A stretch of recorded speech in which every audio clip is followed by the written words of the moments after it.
In light of the black hole in public finances, should things like free prescriptions and free travel for young people be scrapped?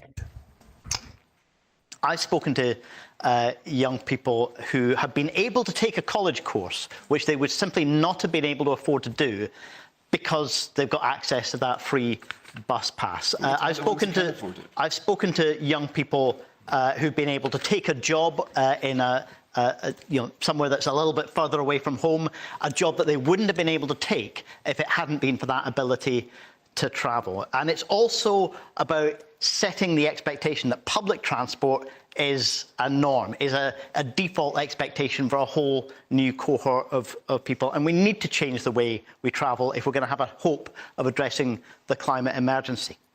It also... And also on top of that... Also...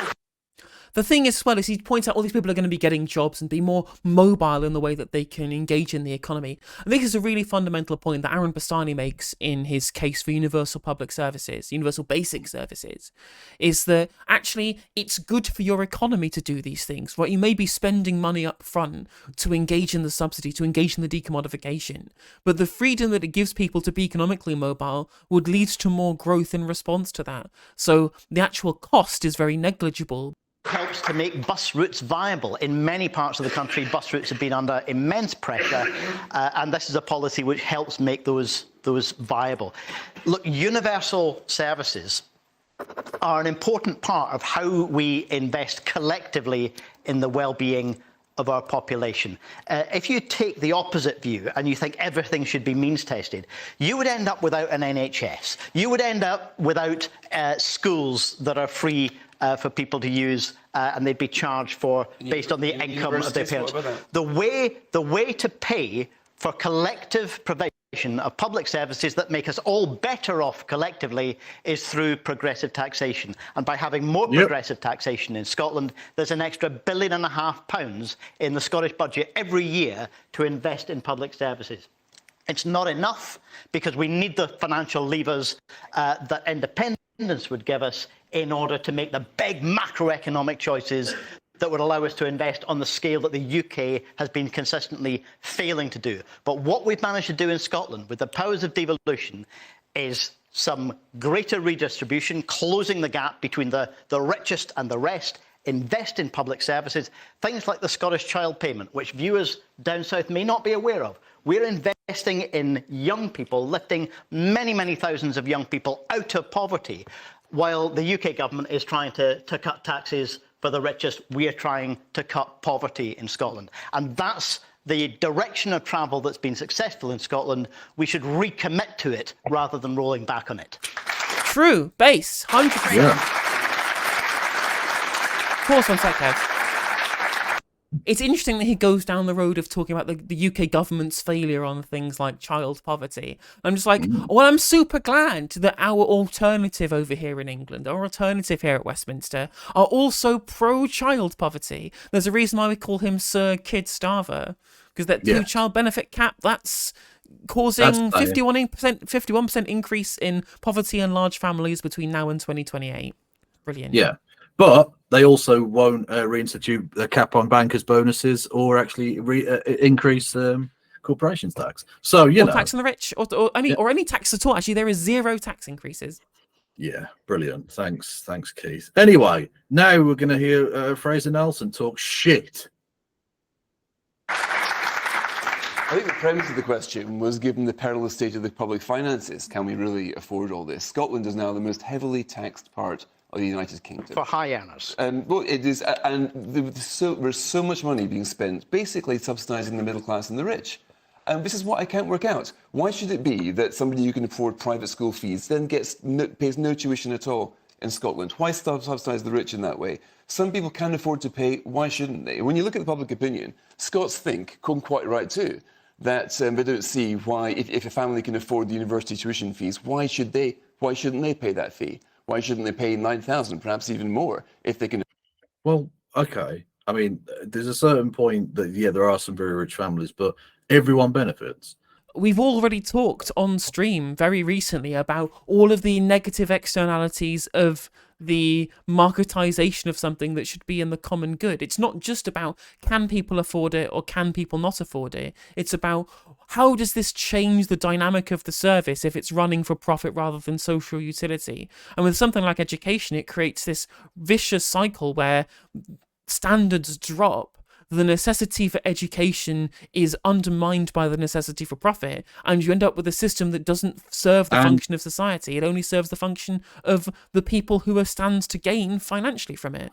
But you've got to remember, the student loan has interest, and it's 3.9% above RPI as well. So it is also increasing more than inflation when you pay those interest payments. It's not just the same amount, but in real terms, but changing in nominal terms. It's still increasing in the amount of interest that you pay. So whilst rich families get to pay all of theirs up front because mummy and daddy have loads of money to sink into tuition fees for their costed and disgusting little offspring, like myself, right?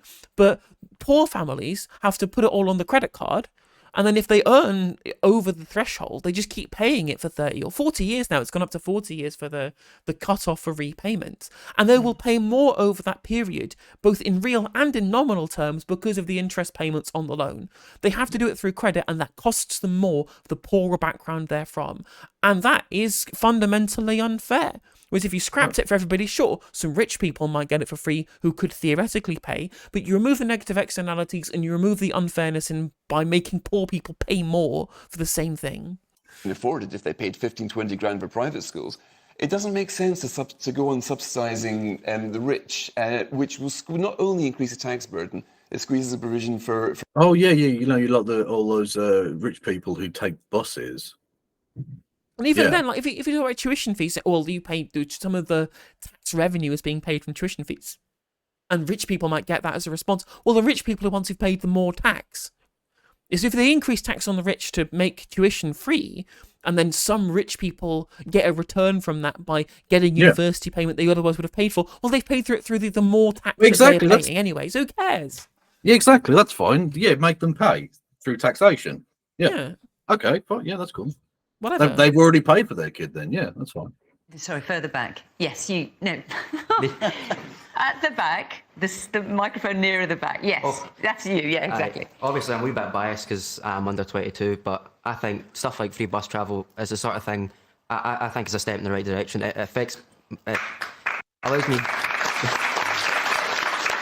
It gives me a lot of... I get to uni with my bus. It saves me a lot of money, and I think it's just exactly the sort of thing the government should be doing, helping folk. Oh no, we're subsidising this man's travel to get educated. This is a disgrace. To unleash the Scottish people's educational attainment and their economic mobility. How dare Patrick Harvey tax me on my third posh classic car that I want to buy? And using that money to pay for this kid's bus fare, how dare he? And Fraser's point about if you can afford it, you should pay, and if you can't, you should get it free. Well, that's progressive tax, but I think we should be taxing the rich more if they can afford it. Then, no.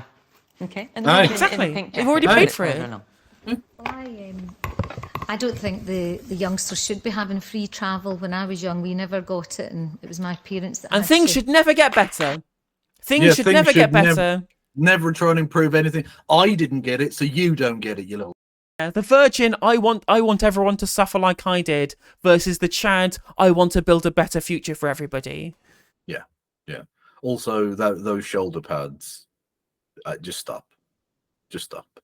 Get me around the country, and basically we do pay the most tax in the UK, which is a disgrace.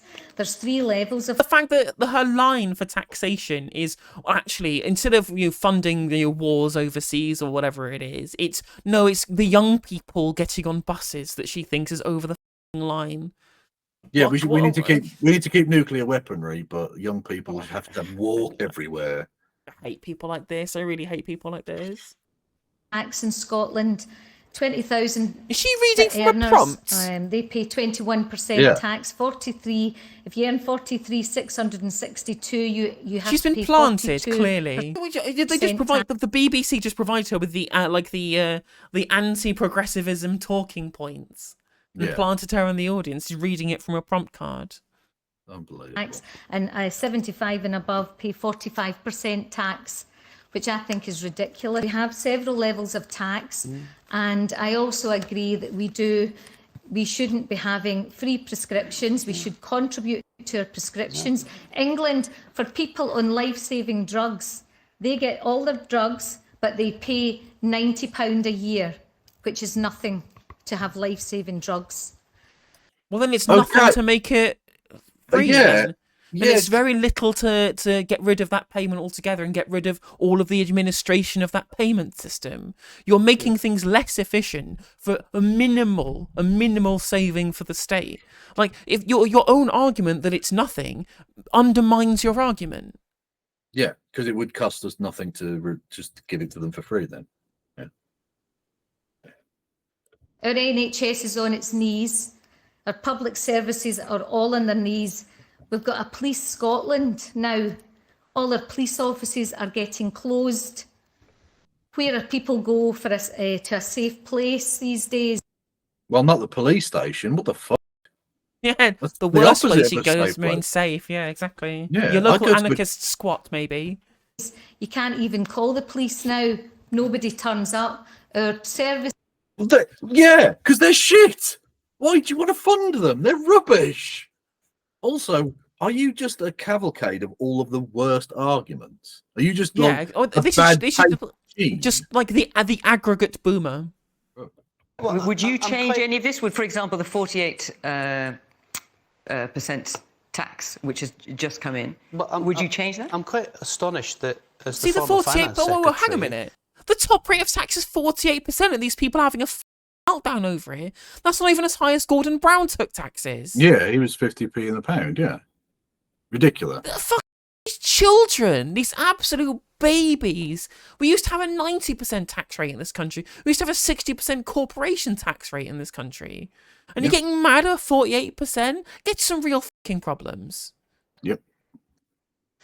Complaining that there's not enough growth in the economy when Scotland's economy is lagged behind even the bad growth in the UK economy. The economy in Scotland stagnated now for far too long, and the danger is that with all these things like free bus passes and free tuition, I agree with them and they're great things to have, but the danger is in Scotland you're going to end up in a situation with a free bus pass without a bus, free tuition without a course, 1 in 6 people on NHS waiting list, the education system falling apart. There is no defensible record that the Scottish Government have. Got to grow your way out. So would you scrap any of these things that people are getting? You cannot tax your way to growth. Such as tuition, prescription. You cannot tax your way to growth out of a Labour example. politician's mouth. Yeah, apparently you can't tax your way to growth. That's what Labour politicians think nowadays.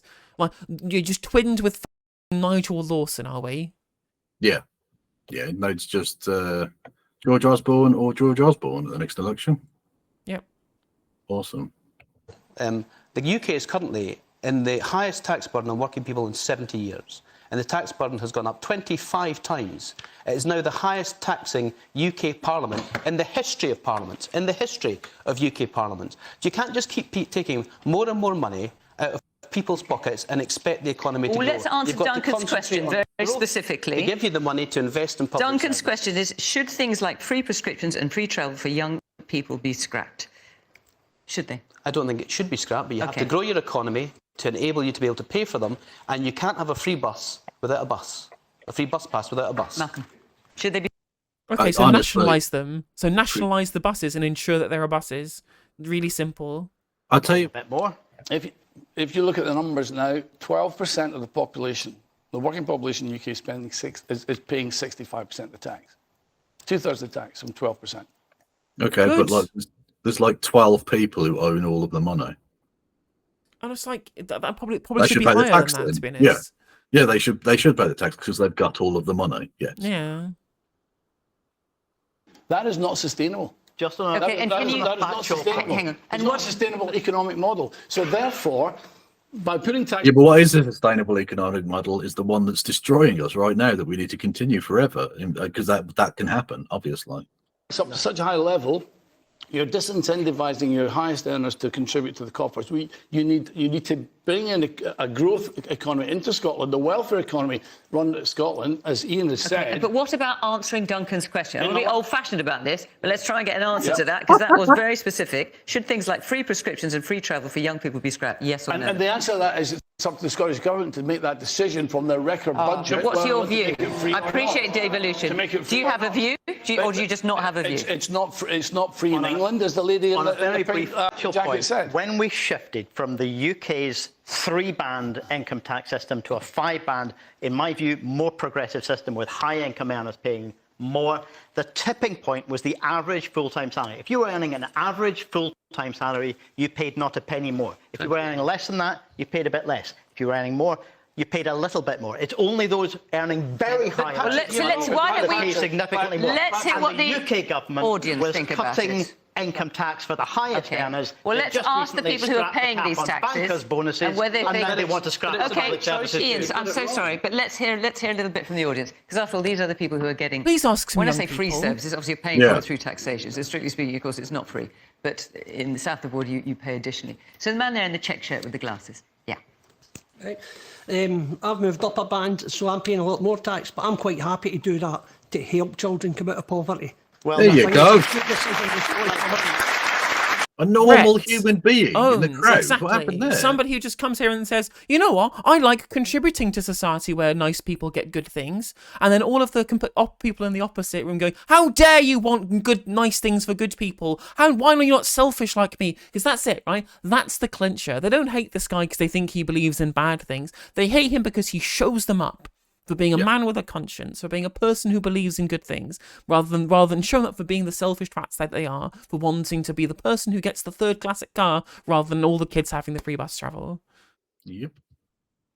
And the woman here in front. I just think it's very different for me hearing this, as I'm type 1 diabetic. I've been since I was 9 years old, and I'm very proud to come from Scotland and live here because of the policies that were in place. I mean, I came from a working class family. Without these policies in place, it's really supported me, and it's quite frightening hearing that so many people condemn them and say that they're not worth it, when it's really helped me in my life. And people in America, for instance, are paying hundreds of dollars for insulin, and I can get it for free here, which I really appreciate. True. Hey there, if you enjoyed the video, make sure that you like and leave a comment. That helps the video out in the algorithm. If you subscribe and ring the bell, it'll let you know when I go live. I stream every day on YouTube and Twitch. You can also follow all of my socials down in the description. And if you want to support me in a more financial manner, there's a join button for membership to just 99p to be a member on YouTube, as well as a Patreon, and there's some merch there as well. And hopefully I'll catch you on the next video. Take care.